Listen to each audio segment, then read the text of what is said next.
Hello welcome to D P house. അപ്പോൾ ഇന്ന് ഞങ്ങൾ നാട്ടിലേക്ക് പോവുകയാണ്. നമ്മുടെ ഫ്ലൈറ്റ് അബുദാബിയിൽ നിന്നാണ്, അബുദാബി ടു കോഴിക്കോട്. അപ്പോൾ നമ്മൾ എയർപോർട്ടിൽ എത്തുന്നതിന് മുമ്പ് കുറച്ച് ഫുഡ് കഴിച്ചു. നമുക്ക് 3 o'clock ഫ്ലൈറ്റ്. അപ്പോൾ ഫുഡ് കഴിച്ചിട്ട് ഇപ്പോൾ ഇമിഗ്രേഷനായിട്ട് പോവുകയാണ്. ഹസ്ബൻഡിന് നമ്മുടെ ലഗേജ് ക്ലിയറൻസ് വരെ വരാം. നമ്മുടെ ഇവിടെ അങ്ങനെയാണ്.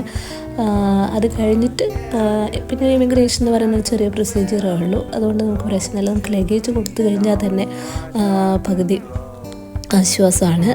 ഹസ്ബൻഡ് വരുന്നില്ല, ഞാനും മക്കൾ മാത്രമാണ് പോകുന്നത്. അത് കഴിഞ്ഞ് ഫ്ലൈറ്റിൽ ഫുഡ് ഉണ്ടായിരുന്നു. ഞാനൊരു കോഫി ആദ്യം വാങ്ങി. കോഫി ടേസ്റ്റൊന്നും ഉണ്ടായിരുന്നില്ല. പിന്നെ എന്തോ റൈസ് പരിപ്പ് കറിയൊക്കെ പറയാം. പിന്നെ കുറച്ച് മുതിര ഒരു ഇതിൽ തന്നിട്ടുണ്ട്. ഒട്ടും കൊള്ളൂലായിരുന്നു, പക്ഷെ കഴിച്ചു വിശക്കുന്നത് കൊണ്ട്. അപ്പോൾ അത്രയേ ഉള്ളൂ. Thank you for